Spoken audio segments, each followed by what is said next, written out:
Well, good evening, Brian, and welcome to the Lodge Hope of Karachi Lockdown Lectures series. This is Zoom meeting number 39, Brian. I am going to start with a bit of an apology. I'm sorry that this week the notification of the Zoom meeting came rather late in the week and put some of you, your normal routine out of kilter. I do apologise for that. The main reason, however, for that, Brian, there was a bit of a diary clash with who was meant to speak to us this evening, and he will now present to us next week due to his own work commitments. And because of that, I'd asked another brother who was due to speak to us in the new year to see if he'd be prepared to come forward a few weeks to speak to us. But it did take a little bit of persuasion, Brian, for him to agree to do so on rather short notice. So when I do introduce him, he is due a round of applause. Brian, at this time, can I remind you all of the Grand Lodge of Scotland guidelines for the Zoom meetings? Can I ask you to keep your cameras on? If you need to put them off, just drop me a little message, and a recognisable name in the little video square would be appreciated, Brian. Please can you all sign the virtual tile within our Facebook, Brian, as we can then ensure that we have got this historic record of these meetings. Thank you very much. So, Brian, the first day of December, the first day that you can open your advent calendar, be that chocolate or whiskey or whatever. But for one brother, Brian, it's also his birthday.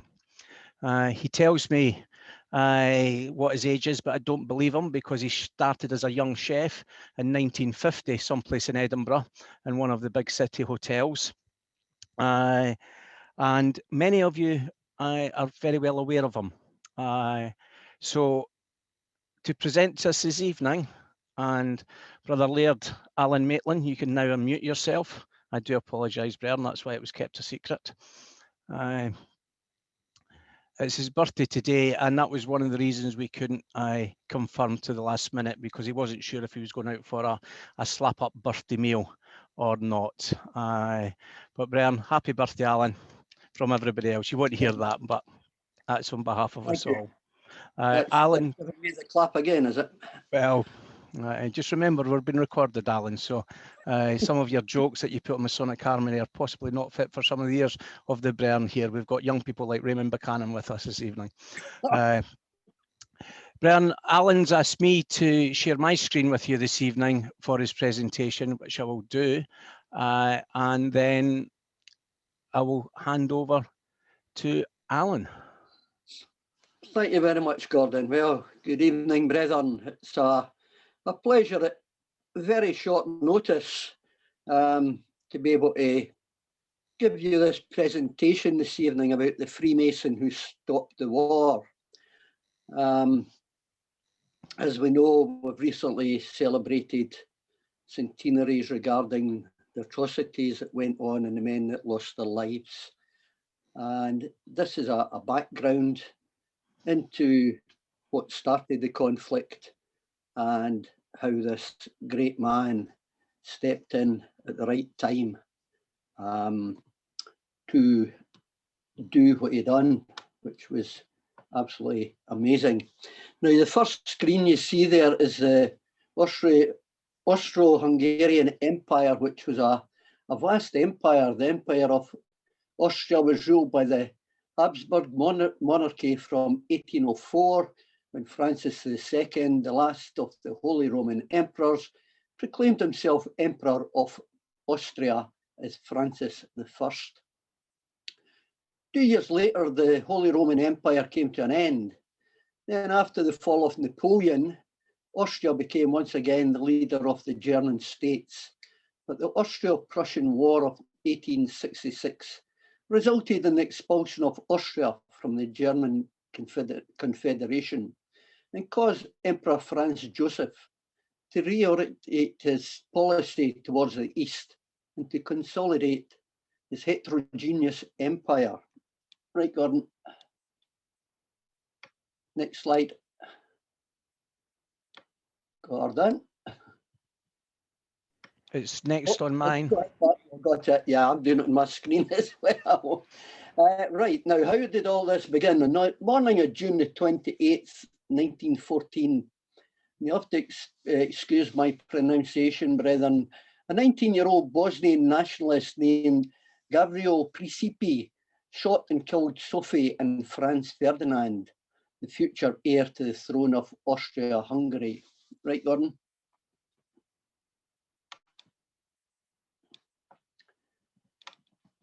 Now, it was a Masonic plot. It was reckoned to be, was it?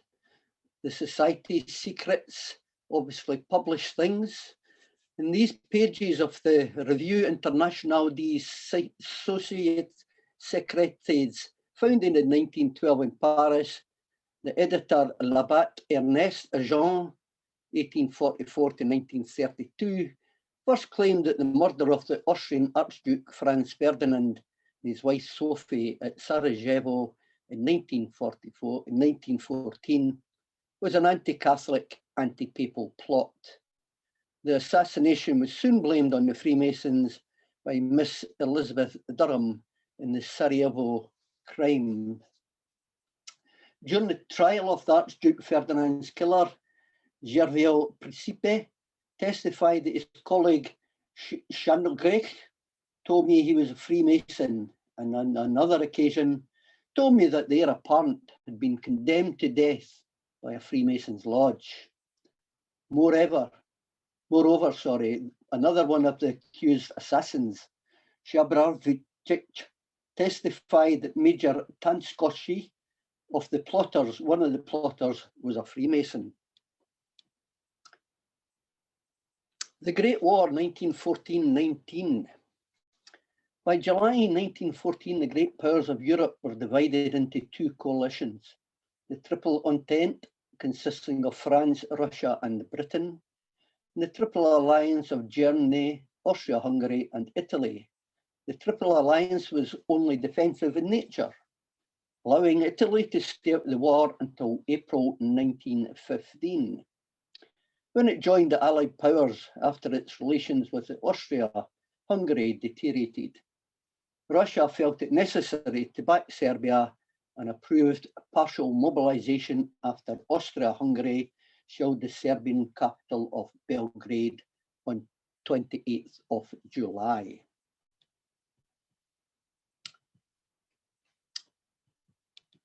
Where have we gone? Skip one now. Yeah, the Great War now, the carnage on the battlefields, brethren, is probably beyond what we can comprehend. Imagine the noise of machine guns, noise of shells, the mines, blowing up thousands of men, the screams of the wounded and dying, drowning in mud-filled craters. Something that it's only because of film footage and still photographs that we can get an idea of what these poor men went through. Christmas Day 1914. Then on Christmas Day, an officer and some of his men somehow drifted into the enemy lines and into the trenches, where they exchanged cigarettes, and eventually more men climbed out of the trenches. Gifts were exchanged, and a football match took place. Right, this miracle of the war can be confirmed in letters that he and others sent to their wives and mothers. As we now know, this truce was not welcomed or approved by the British High Command. They issued orders banning any such other action.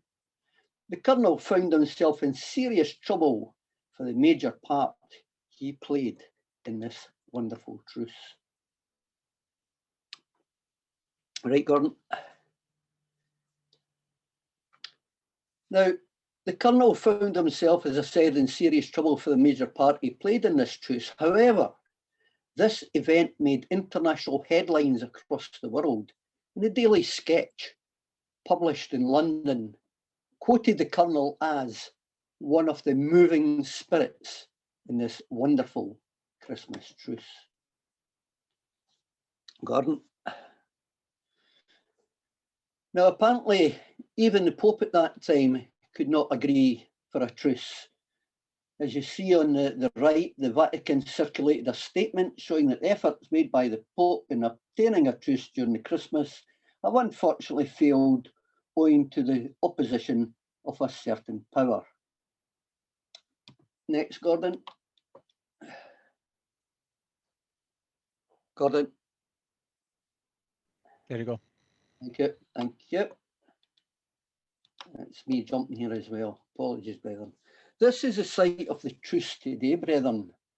The well-kept graves in their lines, marking the fallen.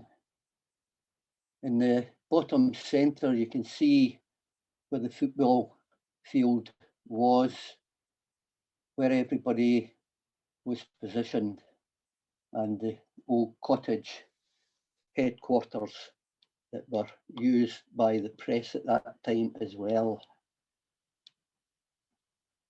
And there's again the site of the truce today with this wonderful monument marking this man's great efforts. Right, Gordon. Now, many of you will remember, because I don't think we're getting that old and dotaged, the Christmas advert of Sainsbury's in 2014, which highlighted this wonderful thing. The British supermarket chain Sainsbury's captured the imagination of the public when its specially commissioned Christmas advertisement aired in 2014. This advertisement depicted the brief détente between German and British armed forces that occurred during World War I in the winter of 1914, which a lot of people thought the war would have been over by then. In it, as opposing forces temporarily stall hostilities to come together for a moment to exchange gifts, the central image is of soldiers having fun while playing football with one another, indulging in the sheer love of the game. Now, Captain Bruce Bairnsfather, he was in a dugout beneath a cottage on this site in the winter of 1415. Lieutenant Bruce Bairnsfather of the 1st Royal Warwickshire Regiment drew the first cartoons of the series that were soon to be published as Fragments from France. His immortal character, Old Bill, was an archetypal, humorous British soldier, soon evolved in it and appeared in books, plays, films, on China and many other media, often his classic role of the Better Ole. His morale-raising contribution to the war effort was recognised as he became world famous. He also took part in this area in the 1914 Christmas truce. Now, I'm not going to even attempt to pronounce the French there because it's been several years since I studied French at school. The original Bairnsfather cartoon is drawn on the back of a Masonic Ladies' Night programme and dates from 1917. The catalogue description reads, Bruce Bairnsfather, Struth, fancy being able to wear a shoe like that. He signed the original comic pencil sketch on the back of a Masonic programme of Ladies' Night, Friday, October 19th, 1917 at Ex Libris Lodge. What a great memento. Next. But then the Colonel, who was he? This man was instrumental in setting up Talbot House behind the front line, a club used by officers and enlisted men alike for the rest and respite after being at the front line for some time. These clubs were normally for officers only. This man was gassed in 1916. At this time, he'd been promoted to major and was convalescing He was invalided out of the army in 1917. Next, the Colonel. Who was he?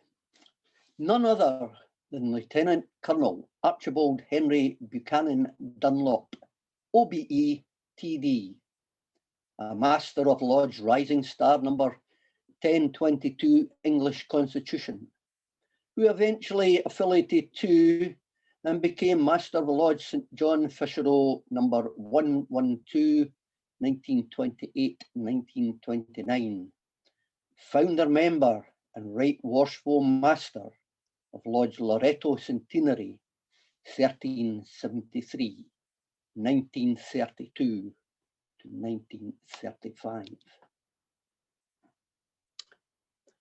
Next, thanks. Loreto School. Now, the school down in Musselburgh, Loreto, has a strong association with Dunlop and the school. This resulted in becoming a member of its staff as a bursar from 1928 to 1937. He organised a roll of honour, which marks the memory of the 147 former pupils out of 628 who made the supreme sacrifice. His regalia is still on display in the lodge to this day.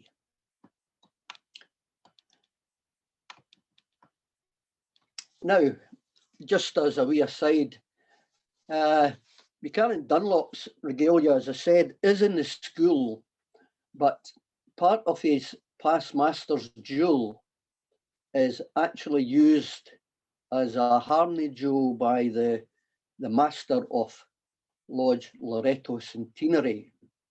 And it's a beautiful harmony jewel. The only drawback being that the pin of it, when we originally started it, was somewhere in the region of 9 inches in length. It didn't have a clasp fitted, brethren. It was a pin that you stuck through the top of your shirt and manoeuvred it several times so it would stay in place. And the past masters of Loreto have all got this special mark on their chest where they've stabbed themselves several times with this jewel. It's now cut down to about 4 inches, which is more practical. Right, Gordon.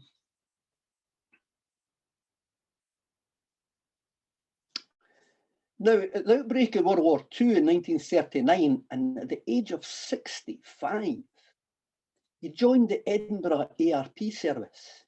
He tried to join the Pioneer Corps with the intention of going to France, but this was not allowed. He was not allowed to do, but commanded a company of the Home Guard.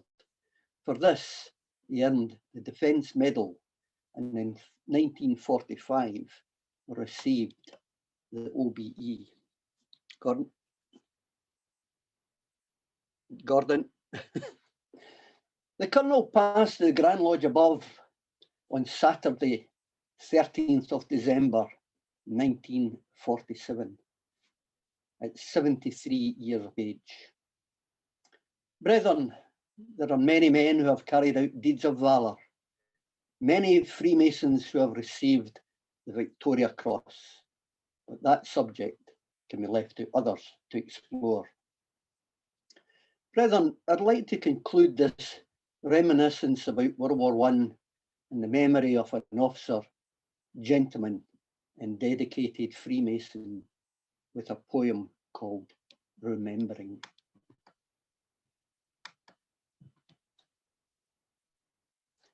Why do you march, old man, with medals on your chest? Why do you grieve, old man, for those you laid to rest? Why do your eyes gleam, old man, when you hear the bugles blow? Tell me why you cry, old man, for these so long ago. I'll tell you why I march with medals on my chest. I'll tell you why I grieve, young man, those I laid to rest. Through misty fields of gossamer silk comes visions, distant times, when boys of tender age march forth to distant times. We buried them in blanket shroud, their young flesh scorched and blackened, a communal grave, newly gouged from in blood-stained gorse and bracken. And then I ask you why I march, young man.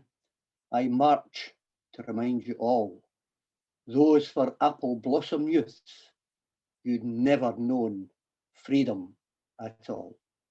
Thank you, brethren.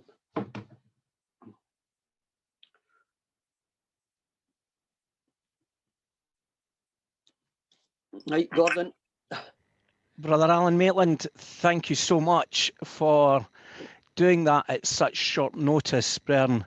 I'm truly grateful to Alan for doing that, but I also appreciate that it was shorter than we normally would have on a Tuesday evening, and so as not to, well, maybe to disappoint you, I'm going to give another small presentation of about 50 minutes that's from a similar era and talks, it's the second part of the Remembrance piece that I did about the UK, and it goes into Freemasonry in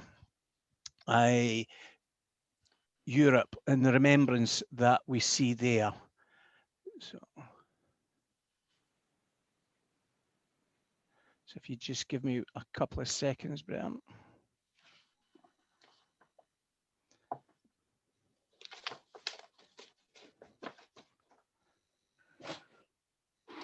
Just while you're looking that out, Gordon, can I also give my thanks to you for, at short notice, putting up some graphics and assisting with the PowerPoint. As an old codger like me, when it comes to PowerPoint, I need a wee bit more time and preparation. Fine.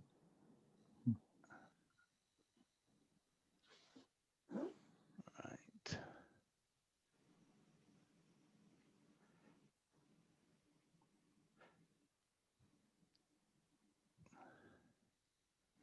So, Brian, what can you see on your? Can you see that now, Brian? Or I need to go back to here.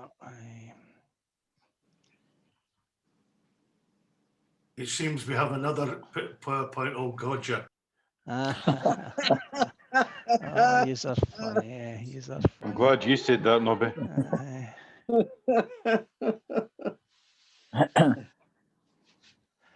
Okay, right, Brian. I go to slideshow. So I'm going to skip through the bit that we've done before, Brian. That's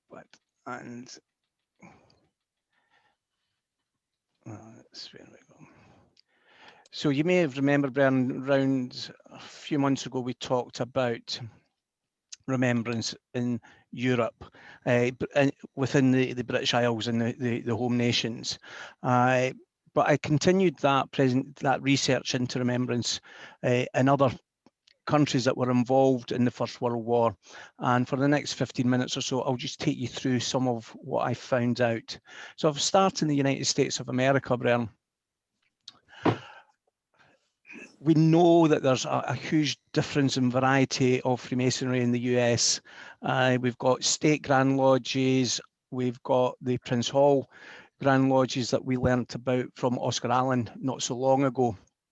And there's a huge history and there's a huge connection with the Freemasonry and the American military. When you look at Memorial Day, and that's what they call their Remembrance Weekend, every Memorial Day in Boston's North End, the Prince Hall Freemasons come out and they come to Prince Hall's grave and they commemorate him. We all know from Oscar's talk that Prince Hall was one of the first abolitionists. Memorial Day, however, Brian, it was originally known as Decoration Day, and it was declared officially on the 5th of May, 1868 by Major General Logan. At that time, he was the national commander of a new fraternal group called the Grand Army of the Republic. And it was first observed on the 30th of May of that year when the flowers were placed in the graves of both the Union and the Confederate soldiers at Arlington. And I think he came up with that, Brian, because it was a result of his own personal experiences during the war, alongside his popularity, that when they were trying to reunite that divided nation, he was uniquely qualified to help heal on both sides. He was a Freemason, however, brother. He was raised as a Master Mason in the Mitchell Lodge, number 85 in Pinckneyville, Illinois. He was a York Rite Mason, a Templar in Chicago. And he was also coronated a 33rd degree in 1886. But as I found out, Brian, he didn't actually get it conferred upon him because he passed away before the ceremony. He was elected to Congress and he was also a US Senator. So again, a very high-ranking Freemason. When I looked into what was happening in the UK, we know that Field Marshal Earl Haig, he based the British Legion structure loosely on his Masonic experiences or what he knew of the Masonic structure. And it looks to me that Major General Logan also founded the Grand Army of the Republic on similar Masonic principles. What's come out of America, what's come from the American Civil War, Brian, was the empty or vacant chair ceremony. And I think that's getting more and more popular here in the UK. Many of you may have now seen it. And when you visit an American lodge around Memorial Day, you more than likely witness the ceremony of the empty chair that commemorates those that have given the ultimate sacrifice. And you can see there, Brian, from the photographs, it's stretched as far away as Australia and New Zealand. As you can see, the slouched Anzac hat on the chair there, through Britain and through the US. Commemoration from Gettysburg, the Friend to Friend Memorial depicts Confederate Brigadier General Lewis Armistead and a Freemason who was wounded at the crossing of the wall at Pickett's Charge, and he's been attended to by the Union Captain Henry Bingham, who is also a Freemason. And again, there's many books and there's many more well qualified to talk on this subject than I am, Brian. But again, it just shows to me that connection between Remembrance and Freemasonry. In Canada, the Dominion of Canada, Remembrance is a lot more closely entwined with how we would view it here in the United Kingdom. And the words of the Right Worshipful Brother Sir Arthur Currie, another Freemason, that he delivered in an address to the Canadian Corps in March 1918, just as we're coming towards the end. To those who fall, I say, you will not die but step into immortality. Your mothers will not lament your fate, but will be proud to have borne such sons. Your names will be revered forever and ever by your grateful country, and God will take you unto himself. That monument, Brian, is Vimy Ridge.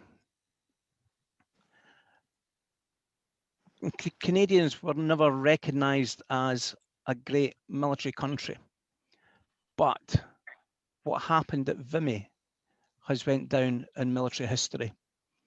And the leadership of General Sir Arthur Currie is now recognised as one of the most brilliant and most unexpected triumphs of the First World War. But Currie himself was a Freemason. He was born in Strathroy, Ontario. He moved to British Columbia, and where he was initiated into the Vancouver and Quadrilodge number 2 in Victoria. And he went on to become a Deputy Grand Master for Victoria District. His Masonic regalia, Brian, can be seen in the Canadian War Museum in Ottawa. He was subsequently knighted by King George in 1917, and in 1920 he was appointed the Principal and Vice Chancellor of McGill University, one of Canada's leading educational establishments. Brian, if you ever do get over to France, I would certainly encourage you to visit Vimy Ridge. That monument can be seen at the top of the ridge for miles and miles around. But for Scots as well, it's close to Arras, which was where there was the greatest coming together of Scottish soldiers in the history of our nation. The sculpture itself, I think there are a lot of Masonic symbolism to do with it. The sculptor wasn't a Mason, but it was unveiled by a Freemason the most worshipful brother, King Edward VIII, who was a member of the Household Brigade Lodge number 2614, when he was a Grand Master of the United Grand Lodge of England. And I believe, Brian, that was probably one of the few monuments that he opened because of his short tenure as our king. And when you look at the allegorical figures within it, it just oozes masonry to me: faith, justice, honour, charity, truth, knowledge, hope. Australia and New Zealand, Brian, the Anzacs, they commemorate on the 25th of April. Gallipoli, we've heard the songs, Brian, tragedy. 2,000 Anzacs would die on the first day on the beaches, and more than 6,500 would be killed or wounded by the end of that first week, and 10,000 would not return. The Shrine of Remembrance, however, in Victoria had a Masonic hand about it as well. The foundation stone was laid on the 11th of November by Lord Somers. In addition to being the governor at the time, Brian, and history does neglect to tell us that he was also the 12th Grand Master of the United Grand Lodge of Victoria. The shrine cost a huge amount of money, as many of those things do, Brian. But again, the Freemasons had their hand in this. And according to the Argus from Melbourne, the Freemasons had raised in excess of £5,000 towards it. Coming closer to home, Brian, across the English Channel in Belgium, where so many of the devastation happened, you come across this memorial, the memorial to Lodge Liberté Chérie. This was a Second World War one, Brian, and on the 15th of November, it tells us, and it commemorates 7 Belgian Freemasons and resistance fighters who founded a Masonic lodge inside a prisoner of war hut, Hut 6 of Emsland Lager 7th. The name of the lodge was derived, Brian, from La Marseillaise. During their imprisonment, they initiated, passed and raised a brother, which is really remarkable when you think about the conditions that they were living in. Brother Paul Hansen was elected the master. They met for lodge work in the hut around a table, which was used for cartridge sorting. And interestingly, it was a Catholic priest that stood watch so that the Brethren could hold their meetings and protect their secrecy. Bearing in mind, Brethren, that the papal bull very much then was at its height. That lodge is a member of the Grand Orient of Belgium nowadays, Brethren, and they're not in amity with us. Germany, Brethren, we've got a few Grand Lodges over there. I think there's 5 in total, but there's 2 that I think deal with remembrance in the way that we would look at them. There's the American Canadian Grand Lodge, and then there's the Grand Lodge of British Freemasons in Germany. When I was serving the Air Force, Brian, I visited the Star of Saxony Lodge on many occasions, and that was an RAF lodge mainly that started at RAF Hever. And possibly one of the most significant symbols of remembrance to come out of Germany is the Forget-Me-Not. And Brian, there are so many different stories about how the Forget-Me-Not become a Masonic symbol. But the one that I like to believe is true is the one about Dr. Theodor Vogel. And he distributed them when he was on a visit to Washington, D.C. after the war. When he was there at the Conference of Grand Masters, he recounted the tragic tale of Freemasons under the Nazis and expressed a hope that the pin would be worn in remembrance of that oppression. So, Bern, that was just an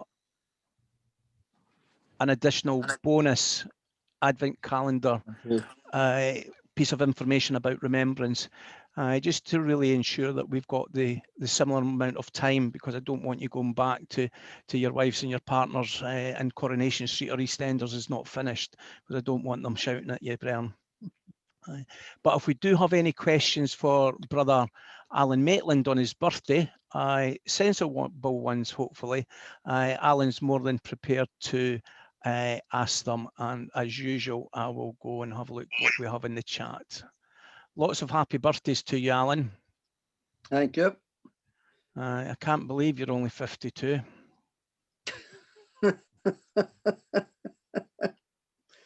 There's a wish. I was that young in the chair, I couldn't stay for Harney because it's school in the morning. You believe that? You'll believe anything.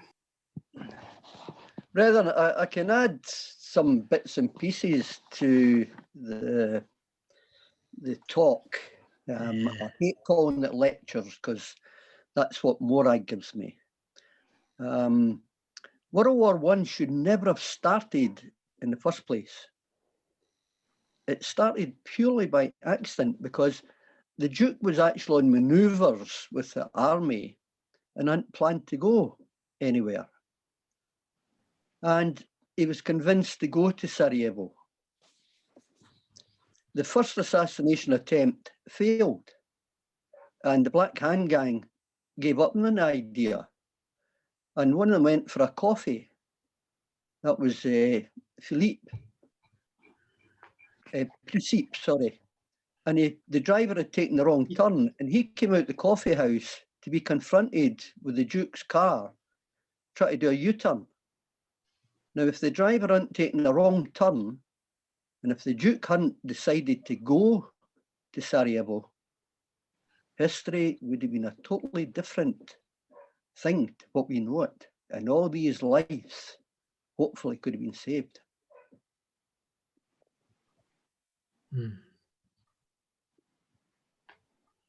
Alan, we've got a comment from Brother Tom Edgar, who's the Deputy Master of St John Fisher Row, which we now know is the lodge that Colonel Buchanan Dunlop was the master of. And Tom is giving a little plug for the 112 magazine, Brian. If you've not read the 112 magazine, you can get it on ITZU. It is on the Lodge Hope of Karachi pages. And there is a story on the website about Colonel Buchanan Dunlop as well. And Tom goes on to say the medals are in a case within their temple down in Musselburgh. And again, Brian, if you've never visited 112, it's a very intriguing lodge to visit as well, because I think they're unique in Scotland is that they conduct a ritual is an American ritual that they use, and everything is a bit higgledy-piggledy from what we would normally see, and they start in the third and come down to the first and go to the second or something, I think, Tom. But that's what visiting's all about, Brian, seeing these differences. Yeah, when Loreto was reponed, and I was fortunate to be one of the reponing members through the auspices of some fantastic Freemasons at that time. We decided that Musselburgh would be the place for us to resurrect the lodge. Things change over the years, and we now meet at Dalkeith Kawinning number 10. But it's a kind of progress, brethren. It's not one that I agreed with. I'd rather stayed at Musselburgh where we've got all that history regarding Loreto. We've got a question, Alan, from Danny Morrison, way up north. Were there any significant officers in the Royal Navy during the First World War who were Freemasons? So, Danny, yes, I think in another presentation that we've had about Freemasonry and Remembrance, etc., there are very many. Lord Jellicoe springs to mind as one. And if you go to the YouTube pages, Danny, of the Lodge Hope of Karachi, there's a couple of lectures there that will tell you a bit about that. And also, if you were to Google the Navy Lodge from the UGLE and have a look at the book that they've produced on their history, it really goes into a lot of depth and shows and talks to you about a lot of famous naval officers that were members of the craft. Ian Walsh, good double bill. Thank you, Ian. And he's asking if we can have some cartoons next week. I thought having me and Alan as a double act would have been enough laughter for you. But as you say, there's not enough carrots for that to happen. Ian Kennedy comments, the Archduke was actually wearing a bulletproof vest. The round hit him in an uncovered part, but the vest would have worked. Sorry, Alan, my Wi-Fi dropped out. I'm sure that's true, Bob.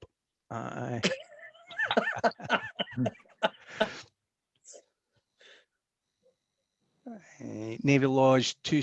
Oh, Kai's on this evening. He's a member of Navy Lodge, Danny, and he tells us that the Navy Lodge 2612 had 4 VC holders plus many other Freemasons like Jellicoe, Blake, and 4 Kings. Anne Scott and Shackleton. So very famous names there coming out of the Navy Lodge, Brian. You see. So Alan, there's not a lot of other questions in there. They're mainly wishing you a happy birthday, and we do really mean Morgan, it. there's a hand up from is there Sir Truce. Is it? Oh, Satirius, do you want to unmute and ask your question, sir?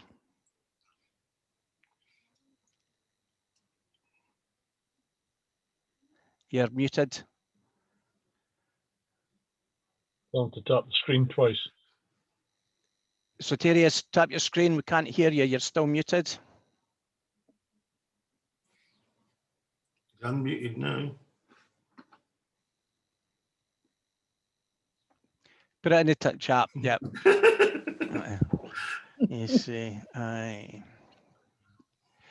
Next week, Brian, I'm very much while Satirius is writing his question in the chat, I'm very much looking forward to welcoming to the Lodge Hope of Karachi a well-renowned brother who's been at one of our symposiums in the past, Brother Andreas Onifers, who is a university professor, but he's currently the worshipful master of Lodge Quater Coronati, who are the premier lodge of research under the United Grand Lodge of England.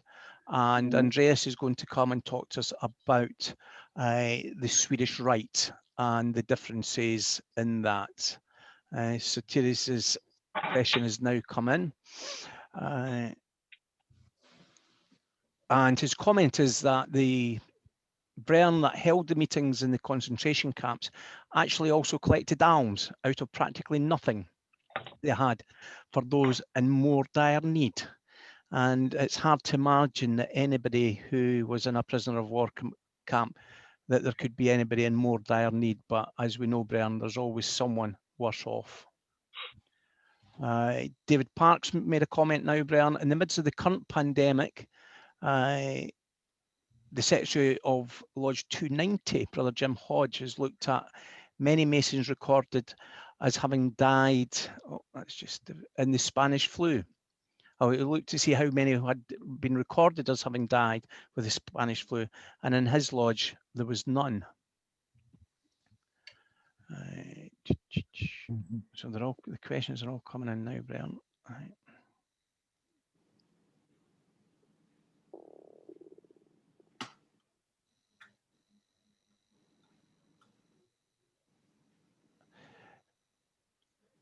Vimy Rich was still taking casualties into the 1990 when a member of the Bomb Disposal Corps lost his life in a tunnel when defusing a shell. He's remembered with a tree in the Logistic Corps Memorial at the NMA. So he just goes to show, Brian, and having visited Vimy, you do see the fenced off areas where the bombs are. And I think we'll live with that for many, many hundreds of years. Albeit, if we see what happened in the Falkland Islands the other week there, Brian, they celebrated the last piece of ordnance being blown up to make their little piece of the world free. So I think that's it. Gordon, could I come in? Yes, Robert. I was trying to, I didn't know how to get a message through to you. But I was invited tonight by Andy Brown. We had a Zoom meeting with Moses Gomez, but poor Moses has had a disaster in his house and a flooding, and our meeting was cancelled. And Andy told me that this one was on. I've never heard of your meetings before. Do you have one every week? We do, sir. This is the 39th one. We are the original Zoomers for the Grand Lodge of Scotland. I think we're quite proud of what we've tried to achieve. We've had a different speaker every week, and touch wood, this is the first time we've had a slight diary clash to rearrange at short notice. And all our presentations, bar one, are recorded, and you can go back and look at them on our own YouTube channel. And afterwards on the Facebook pages, we continue the discussions that have been held. So you're more than welcome every Tuesday at 7 o'clock, albeit it does seem to be Moses likes coming to Scotland on a Tuesday night. We were one of the first to host them via Zoom, and he goes to Argyll and Niles and all these other places on a Tuesday night to compete with us. I'm in Oban. You'd be more than welcome. How do I contact you? You have a website? Are you on Facebook? Yes, I. If you search for the Lodge Hope of Cranchie Facebook pages, we advertise it there, on Scottish Craft Freemasonry pages, Scottish Masonic Research Lectures page. So the details go up on a Sunday, sir. Very good. Thank you very much. Yep. And also, Gordon, this is the first double header we've had. Yes. I've never had two speakers, Hey, well, and I must thank you, Master, for stepping in and helping out as well tonight, as well as our main speaker, Brother Laird Alan Maitland. Thank you, Nobby. Very interesting, both. Yep, thank you. Okay, Brian. And Robert and Andy, what we normally do now, we have a little bit of fun. We allow you all to unmute yourselves, and you can say your good nights and thank yous this evening to Brother Laird Alan Maitland, past Master of Portobello Lodge and past Master of Loretto Centenary, on the occasion of his blah blah birthday. Happy birthday, Alan. Thank you once again, and we look forward to seeing you all next Tuesday evening, Brian. You can all unmute yourself. Thank you very much. Thank you. Thanks again, guys. Thank you very much. Happy birthday, Alan. Thank you. Many happy presentation, guys. Well done tonight. Yep. Well done. Well done, everybody. Thank you. Excellent. Thanks very much, Alan. Happy birthday. And thanks once again to Gordon. Another excellent presentation. Thanks, Brown. Thank you. Happy birthday, Alan. Thank you. Well done to you both. Slider, you got in. Good. I got in. Aye. Is it Slider or Santa? Oh, it's December. Sorry, Santa. Well, hang on. Could be a no competition here. I've got the snow on the ground. Oh, we've not got that yet, Bob. I think you're more likely to find Nobby trying to get down your chimney. I don't think I can get in the chimney anyway. Thanks for that, Tim. You're welcome. Okay, Brian, I'm going to give you 5. Right. Happy birthday, Alan. Thanks a lot. Thank you Happy very much. birthday, Alan. Stop recording. Thank you. Good night again. Thank you, Alan. Well done, Take care, everybody. 3. Good night, Gordon. Good night, gents. 2. Thanks again, Gordon. Speak to you later on. Thank you. And 1. Good night, Brian. And that's the